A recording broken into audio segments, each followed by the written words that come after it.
What can this, and this tell us about Germany's relationship with the environment?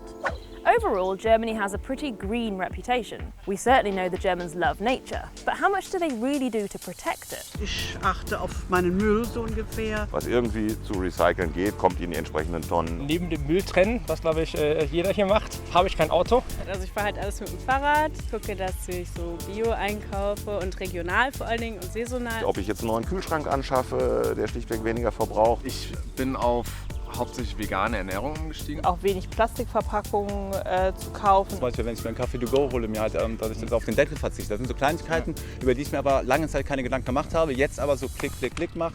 First up, an area of great national importance, recycling. This is often a source of wonder or even bewilderment for newcomers. There's the deposit system for bottles, the colour-coded neighbourhood glass containers, and the home recycling bins. The rules on what goes where can be quite complicated and vary between cities. Germans take their trash separation very seriously, and they'll be quick to correct any neighbours not pulling their weight. And yet, somehow, things are still going awry. Around half of the items that land in this yellow bin are reportedly not supposed to be there. An estimated 2/3 of the rubbish that lands in the household waste could have been recycled. In the end, despite all that trash separation, more than half of Germany's rubbish still gets burned. Of course, what would be better than recycling all that waste is creating less of it in the first place, and Germany is one of the biggest producers of trash per person in the EU. Germany has signed up to the Paris Agreement, an international commitment to limiting global warming to well below 2 degrees Celsius compared to pre-industrial levels. In 2020, Germany actually met its carbon reduction targets, but that had a lot to do with reduced energy demand during the pandemic. So when the country's up and running as usual, where does it get its energy from? In 2019, the breakdown of energy sources for electricity production was as follows. Nearly 30% coal, 15% gas, 12% nuclear, and more than 40% renewables, half of which came from wind. But of course, that's only electricity. Once other things like heating and transport are taken into account, the renewable percentage drops down to under 20%, and the country's continued reliance on fossil fuels comes back into focus. Germany has a long history with coal, as you can easily see in former mining hubs, like here in the Ruhr area. It played a huge part in Germany's industrial growth, and both domestic and imported coal continued to be an important energy source for decades. But in recent years, public sentiment has turned against this fuel because of its high carbon emissions and the destruction caused to the natural landscape by the mining process. One high-profile example centred around the ancient Hambach forest, which had already been depleted to around 1/8 of its original size, and was facing further threat from coal extraction. What do you do if you want to save a forest? Build a treehouse and move in. That's what some activists did, and in 2018, tens of thousands of protesters occupied the forest. And they won. The German government has now protected what remains of Hambach forest. Now the plan is to phase out coal completely by 2038. But what will take its place? Some industrial nations are looking to nuclear power to plug the gap on their way to reaching carbon reduction targets. But after Japan's nuclear disaster of 2011, German politicians decided to end nuclear power production in Germany by 2022. Instead, Germany is leaning more towards a different stopgap solution, natural gas. But it doesn't have that much of its own.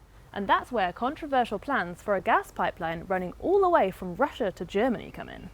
Longer term, Germany's Energiewende, or energy transition plan, involves a switch to renewable energy sources, including wind, solar and hydro. But in order to meet targets of 65% of electricity coming from renewable energy sources by 2030, the country's grid desperately needs a makeover.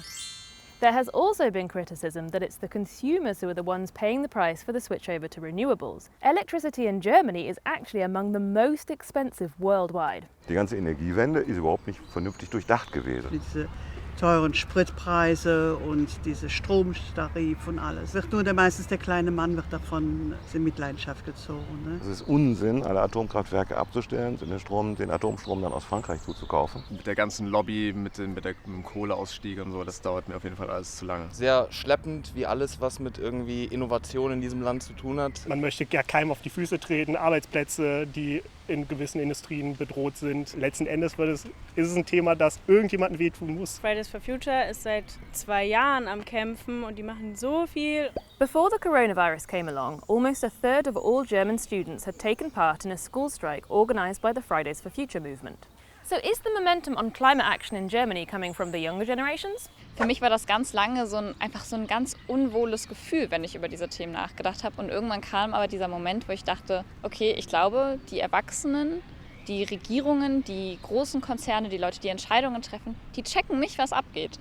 Und wir müssen was tun, um sie dazu zu zwingen, darüber zu reden, um dann eben auch zu handeln. Wir sind ein reiches Land, wir sind ein wohlhabendes Land und wir können uns ganz schön viel hier leisten. Und die Kosten davon, die sieht man aber zuerst in anderen Teilen der Welt oder eben in der Zukunft. Also so zum Beispiel meine Generation wird das treffen. Wie war deine erste Demo für dich? Ich weiß noch, dass ich ganz am Anfang total nervös war, weil man denkt ja nicht, wir gründen jetzt die größte Jugendbewegung, die es seit Jahrzehnten gab, sondern man denkt sich, scheiße, kann ich gerade wirklich einfach nicht zum Französischunterricht gehen. Am Ende hat sich dann aber herausgestellt, das war halt genau das Richtige, weil hätten wir das nicht gemacht, hätte niemand angefangen, wirklich über die Klimakrise zu reden und wir haben es dadurch geschafft, dass Klima das eine Thema ist, worum in Deutschland gerade niemand mehr drum rumkommt.